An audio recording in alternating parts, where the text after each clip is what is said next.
When I was first asked to speak for something called New Beginnings, I thought, why would an organization ask a 70-year-old woman about new beginnings? I don't like being 70, but that's all right. And then I realized I've done something that a lot of people haven't been able to do, and that is kind of discover my own little path. I first came to Turkey in 1962, but focusing more on the last 20 years is what I want to do. I left Turkey and was gone and missed Turkey desperately. I went in the late 80s, came back in the 90s, and at that time started taking up meeting old friends and so forth. A blind man who had been my student when I taught at Boğaziçi in the 70s asked me to take a blind man to a festival in the Czech Republic. It was a festival for blind artists. In those years, some of you won't remember, but Turks had to pay $100 to leave the country and needed visas. I didn't need either one, I was cheap. I spoke some Turkish and I had worked with the blind, so I took Esref Armagan to Zlin in the Czech Republic, and that's when I really got to know him. And even at that point, I decided that in this country, there is a genius, and you don't know about him yet. So I have dedicated my life to promoting this man who is incredible, and I need to show you. Mostly I brought not so much any graphics. Eşref was born and grew up in Küçükçekmece in Istanbul, and he has a long history of how he started painting, and you can see a lot of that online. But I wanted mostly to talk about our life, and if we hold just for a second, I'll go in and out. This is Eşref, myself, and Professor John Kennedy, whom I'll talk about in a minute. In Florence, Professor Kennedy decided that Eşref would be able to draw in three-point perspective. And I didn't know what he meant. I didn't know what he'd expected.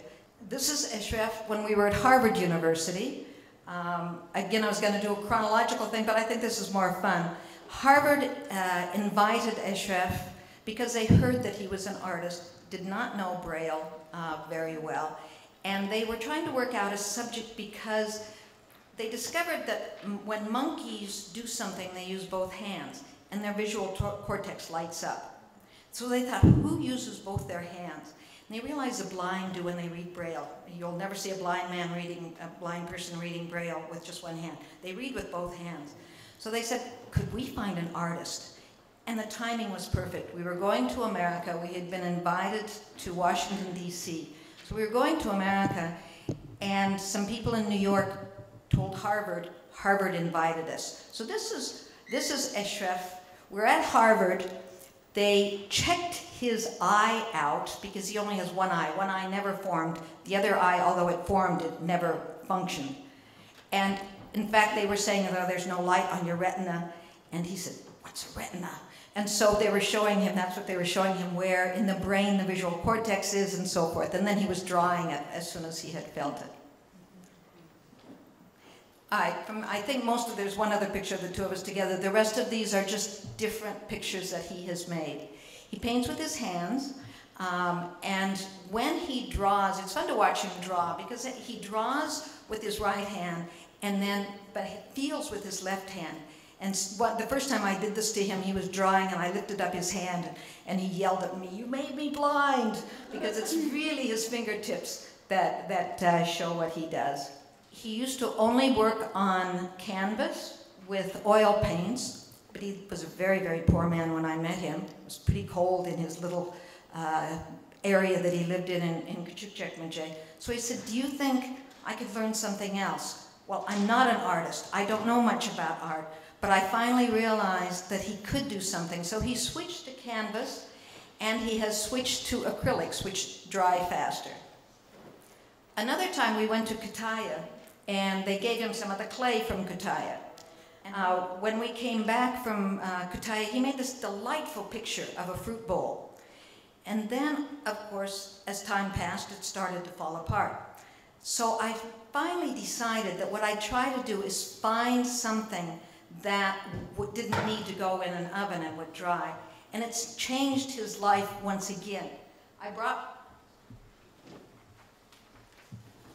one of his pictures with me, and the reason I did is I found this non-needing to dry clay, and now his life has become so much easier because he puts the outlines out, and then he is able to continue. Before, he would have to think about it, and he's never seen, so he would have to concentrate the whole time on where he had put what color he had used. This way, he can easily find his spot. And I like his pictures from a distance even better, and I think how interesting it is for somebody who can't see that his pictures have so much depth to them. I really think it's amazing. Our journey started when we got a contract. He'd been very misused. People would say, oh, I sold your picture for $100 when they'd sold it for $500, things like that. So we made a contract, and we've had that contract since 1994. We have done a lot of things together. While we were at Harvard, there was a reporter from New Scientist magazine, and once that report came out, my life changed in a big way. Discovery Channel contacted us, and they eventually did a delightful, wonderful documentary called The Real Superhumans, and Eşref was definitely highlighted on that. More recently, Volvo contacted us. They wanted to promote a car that they were not willing to show to anybody. So they started thinking, how can we promote a car that we won't let anybody see? Why not get a blind man to drive? And so they invited us to Sweden. We were there for 8 days while they were filming. And as the filming went on, they were just more and more in awe of Eşref. And although I've been by his side for so long, it's the first time I'd ever seen him do a picture from beginning to end. Because it's just, you know, who hangs around for days at a time to watch something be done? So to watch him work, all of his techniques are his own. Everything he's worked out for himself. And this, I find, makes him even more amazing. So the Volvo ad, and at the end of the, some of these other pictures, all that's left now are braided pictures. This is an old one he did many, many years ago. When if you go on the YouTube and put my last name in, you will see the Volvo ad, which I happen to think is out of this world. It was done just for the internet, and it was terribly clever. So this blind man who's never seen anything in his life was able to draw a picture and paint it, and it was eventually sold on eBay. It even made the New York Times twice. They were talking about it. So a lot can be done when someone has their own ideas of what to do. He is my passion. I happen to think that's why I was placed on this earth. But I also think that it is wonderful to be able to find one's own little niche, whatever it is, and take that niche and run with it. Obviously, I've had my ups and downs. Who of us hasn't? But the end is, I've been all over the world with him. We've been to Argentina, we've been to Shanghai, we've been to Europe several times, to the United States several times. Can't beat it. I get invited to programs like this because I happen to think in this country there really is an unbelievable man. And one of the difficulties in Turkey is convincing people that he really is who he is. And my second thing is that in Turkey so frequently the disabled are pitied rather than thought, what can they do? And Eşref wipes that all away. As I wrote out a speech, and I just totally, it was a pretty good speech too. In the end, what I know is he's leaving a huge footprint in this world.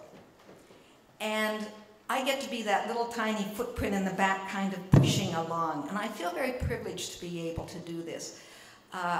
One time I was on a television interview on Turkish television, and the woman said, why do you do this? And it wasn't even like, why do you do this? It was, why do you do this?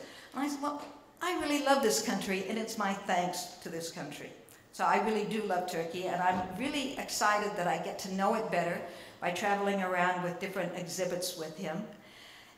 And the whole point of my talk, back to new beginnings, I think what helps me is that I just never said no. People say, will you, would you, can you? And I've always just said yes, even though I hadn't the foggiest idea how to do something. I knew I was honest, and I knew if I took the commitment, I would carry it all the way through. So for me, my new beginning was finding Eşref. One of the lucky things is we work well together. When we were in Sweden with the filming, the cameraman said, I've been filming for so many years, I have never seen two people seem to be one. Because of course I was translating, I was leading him, but he said, I completely forgot you were two people, you're just one person. And we're very much in sync, and for that I feel very, very lucky. Thank you for inviting me.